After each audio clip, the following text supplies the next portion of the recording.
You now have 30 seconds to read questions 1 to 4.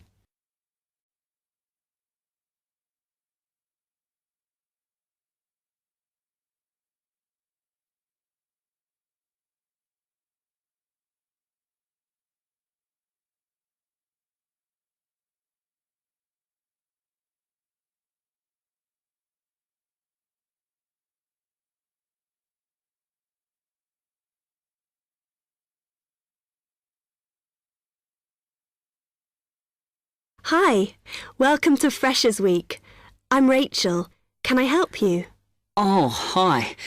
Yes, I was hoping to find out about some clubs I could join. Well, all the club stands are here in this hall. What were you interested in? Not sure. I wanted to do something where I could meet people. Well, take this leaflet with details of all the clubs and see what you think. Oh, It'll probably depend on what day you're free. Like on Mondays, there's the film club. Then on Tuesdays, you've got the climbing club. That's really good. I'm in that.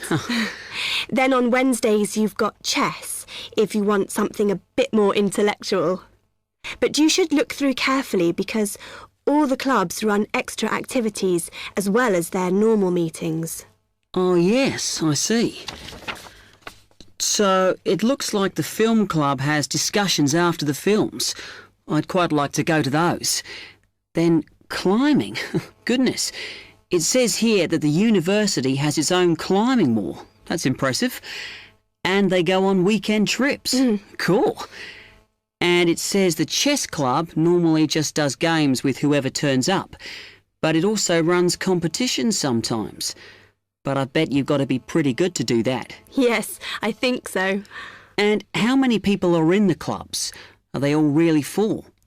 Well, obviously they're all different. So, for example, the film club has just increased its membership from 85 to 125.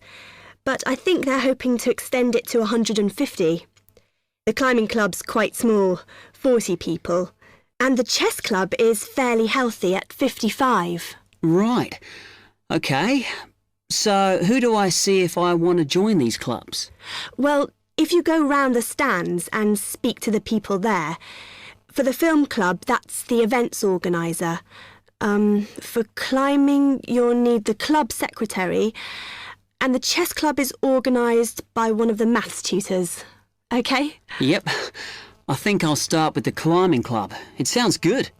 Oh, well, as I said, I'm in that, so I might be able to help you a bit. You now have 30 seconds to read questions 5 to 10. You now have 30 seconds to read questions 5 to 10.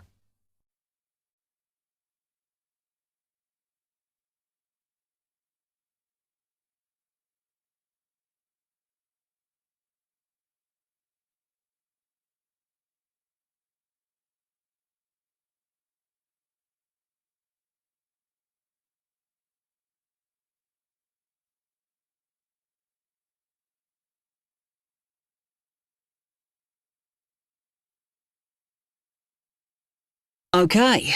It says in the leaflet that they get together twice a month. Is that right? Yes. Oh, you must join. It's really good fun. We go away quite a bit to North Wales, and every year we have a special excursion, usually to France, which is where we're going this year in the spring. The weather's too unpredictable in the autumn. Wow, that sounds good. But it must cost a lot. Yeah, but we try and save up for it through subscriptions. So rather than having a huge sum to pay in the month we go, we collect those weekly, so it spreads it out. Good idea. I think I'll definitely join. There are quite good benefits you get from joining. I mean, you need that, don't you? And the university clubs normally try and do deals with local businesses, so it's really worth joining. Like in the climbing club, they've got a special arrangement with one of the shops in town. So if you show your card, you can get money off equipment. Don't think the discount extends to clothes, though. That's really worth it then. I'll go over and talk to them now. OK. Hope you do join. Oh, and another thing I meant to say. If you do become a member, you automatically receive a magazine once a year. It's quite useful and interesting because it goes out to all the national climbing clubs. And the other thing is, if you come to every session, then you can get a complimentary ticket to the big exhibition that's held in Cardiff every year. So, hope to see you. Yeah, well, thanks a lot for your help.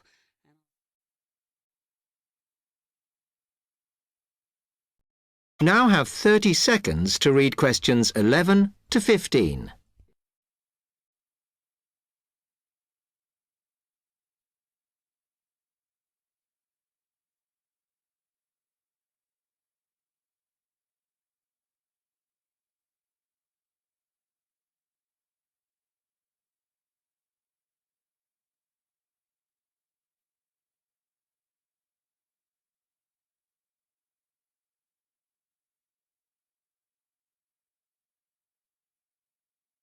Good afternoon, and welcome to Stanton University. I'm here to tell you about the various halls of residence we have available, should you choose to come here. We aim to offer accommodation in halls to all first-year students, and you'll find there's a good variety to choose from. First of all, there's Brown Hall, which, as you'll see, is not the most modern of buildings, but it is very popular with some students. It's got a good sense of community, some nice refurbished kitchens, and unlike the other halls, it has recently had a gym built in its basement. Another option is Blake Residence, which is built like a large house, and so everybody cooks and eats together. It has its own sectioned-off bit of private garden and is even more peaceful because this is an all-girls residence. Although, of course, boys are allowed to visit the hall and, I understand, frequently take part in cooking dinner. The largest hall we have is Queen's Building, and this has been upgraded recently. The original parking area has been built on so that the hall now has a large common room, and each bedroom now has its own shower room, which many students regard as a real bonus. A further option is the Parkway Flats, which won an award for design in its day. And this building now has a preservation order on it. This has meant that only a limited amount could be done to upgrade it, and the surrounding area is important, so parking is not permitted around the flats. However, the flats do have many extra facilities, such as a special computer room, a small library, and a self-service restaurant. The cost of breakfast, lunch and dinner is covered in the fees for this hall, so it does look a bit more expensive. The last residence we can offer you is Temple Rise, which again is slightly more expensive than other halls as the rooms are larger. This has got very lovely views across to the coast, and this more than compensates for the fact that bathrooms here are shared between 6 students. However, the hall has domestic staff who clean the rooms once a week, so this is perhaps an attractive option for the messier amongst you. You now have 30 seconds to read questions 16 to 20.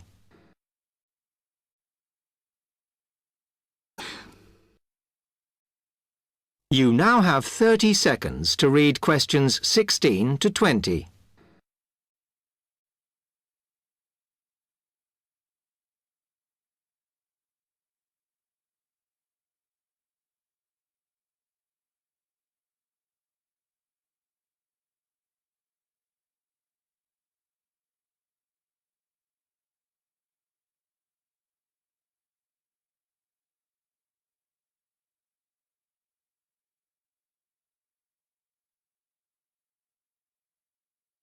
Now, if I can just show on this wall map here where they all are, you might like to go and have a look round. if you come into the main university entrance, at the first junction, you'll find that Brown Hall is on the corner opposite the theatre. So you're nice and near the station here, though I think it can get a bit noisy with traffic. The same applies to Blake Residence, which is directly facing the junction to the university entrance. These halls are often used by medical students and such like, as they're out all day, so don't notice the noise. Anyway, if you then walk along Campus Road towards the main circle, you'll see the library on the corner, and Queen's Building is just past that as you head north. You will find that it is quieter here, and you may get fewer visitors. By the way, the circle is quite a feature of the campus, as it's set into the hills and has a brand new sports center in the middle. It's worth going to look around it. Now, the Parkway Flats are on the opposite corner to the library, facing the circle, as you head towards the main buildings. The main buildings are only about a 5-minute walk from here, and places in these halls go quickly, so my advice is to reserve your place as soon as possible. Then Temple Rise is inside the circle, next to the sports center, but further from the main university buildings. Now, if you'd like to go off and physically look... Section 3. You will hear You now have 15 seconds to read questions 21 to 24.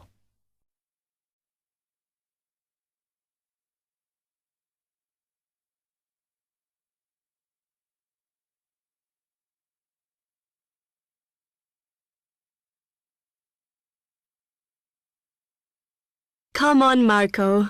We've got to get on and sort out this project for Professor Buckley. Hang on. I want to make sure we've got all the information.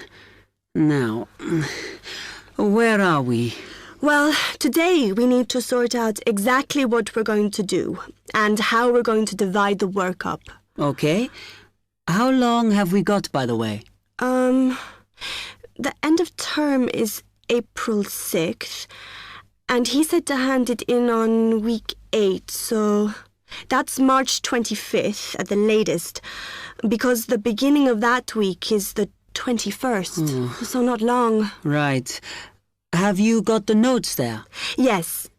He wants us to do a fairly small-scale study, like the last one, on whether or not businesses were offering more benefits to staff. And we've now got to look at the rise in older workers. It should be fairly straightforward. Yeah, as long as we keep it small. Who's marking it? I don't know.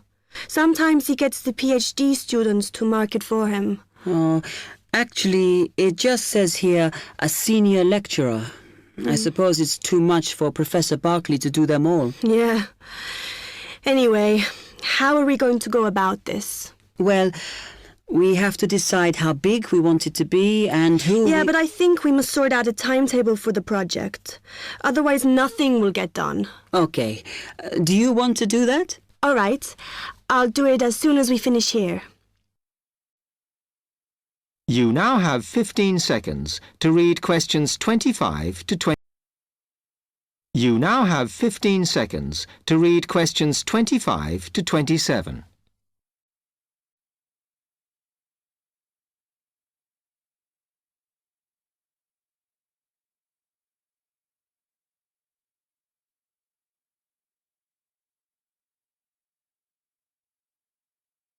Okay, what do we have to do now for the project? What's the best way to go about it? Well, Professor Carter suggested we set up a focus group to get some in-depth interviews, but I think that'll take a lot of time. Yeah, I agree. If we did a focus group, we'd have to spend time deciding who to include in it, and it's not necessary to do one anyway. Oh, fine. And if you agree, I think we should get in touch with the businesses on the list Professor Carter gave us and ask them if they're prepared to participate. Sounds good. Then we can go there, give them questionnaires and collect them later. Exactly. Okay. Then do we need to book one of those study rooms in the library so we can work together to input the data? Perhaps not, as I guess just one of us could just sort it out actually. Yes, that would be easier. A lot of what we're doing is qualitative, so it'll be writing up rather than statistics. No software for that, I'm afraid. And I think it would look better if we had actual shots of some of the staff, because we're citing appearance as a factor in employability, aren't we? Yeah, okay. I'll factor that all in when I sort everything out tonight.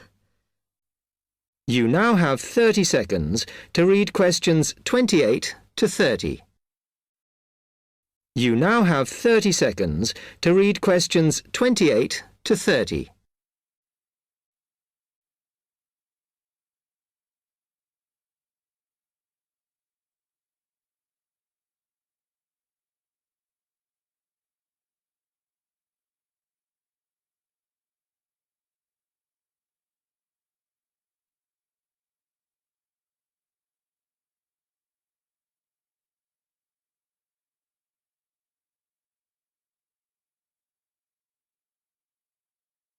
I'm glad we decided to work together.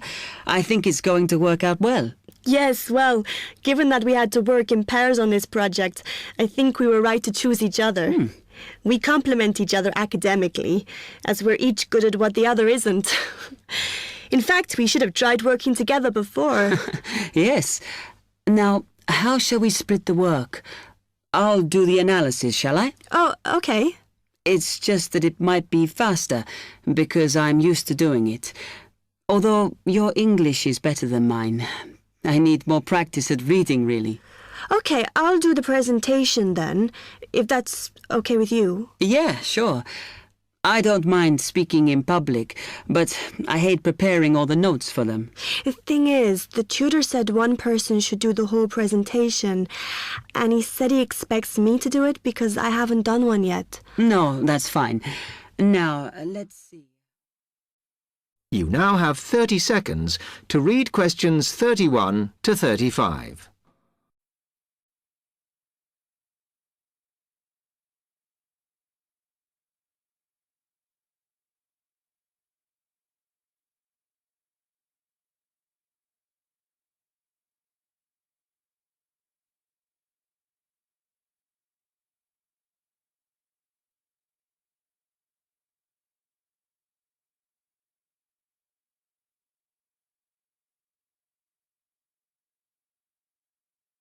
Okay, now many of you will have heard about the predicted death of newspapers, as people increasingly access the TV and the internet for their news. Today, I want to look at the USA, which has very advanced news sources, to see if this is actually true. In the USA, the main news sources without doubt are TV, the internet, and the press.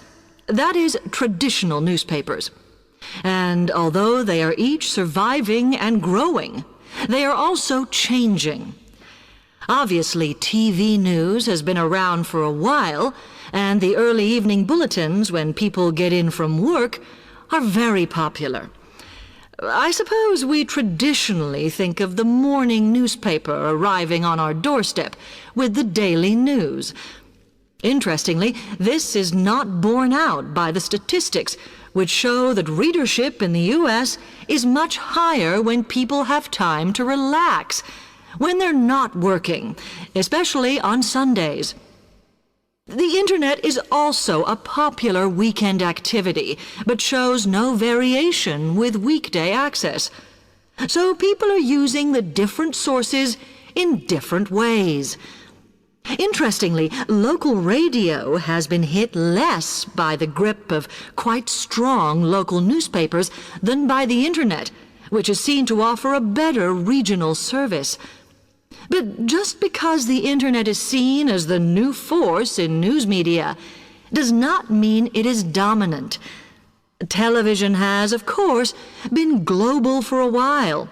But now technological changes, which have fueled the rise of online news, have also allowed newspapers to print and distribute editions across the world. In fact, Internet news, which is seen as the big competitor for traditional markets, does not offer that much variety. Often, the sources are the online versions of the newspapers, whereas television, in order to offer something different, has had to come up with a much more mixed bag of reporting, from hard news to light reports on celebrity events. Another issue is reliability. The Internet is virtually unregulated, so anything can be reported there, whether true or not. Journalists on newspapers have fought a long, hard battle to fight intervention and to retain the freedom of the press. Television, however, is seen as critical to political power and has become subject to harsh controls about what it can or cannot say.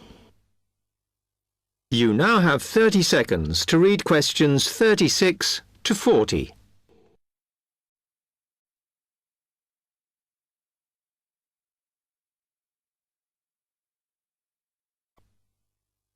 You now have 30 seconds to read questions 36 to 40.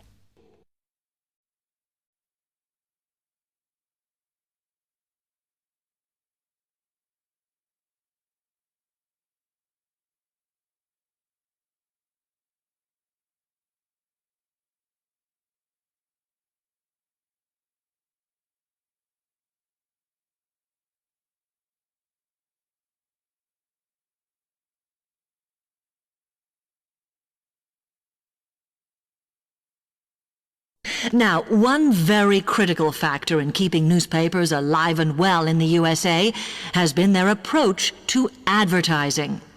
Obviously, newspapers are heavily dependent on advertising revenue, and they have become more and more imaginative in what they offer, in order to make sure that advertisers use them and not other news sources. This has meant that, contrary to popular belief, newspapers now have a significantly higher profit margin than the rest of American industry. So, how have they managed to raise advertising revenue in this way? Well, they have put a lot of effort into developing and maintaining a very strong association with the retail trade. And they've come up with a winner. A critical tool in their sales plan has been suggesting that the adverts they run can have vouchers. This has been enormously effective because they have found that not only do more people buy the paper to get the discounts, but also that this inevitably means much higher sales for the clients who advertised. As well as doing this, the newspapers have also introduced aggressive sales campaigns over the last few years. This has resulted in a significant and continuing rise in the number of advertisers prepared to pay the extra for full-page ads. So, what I would like to move on to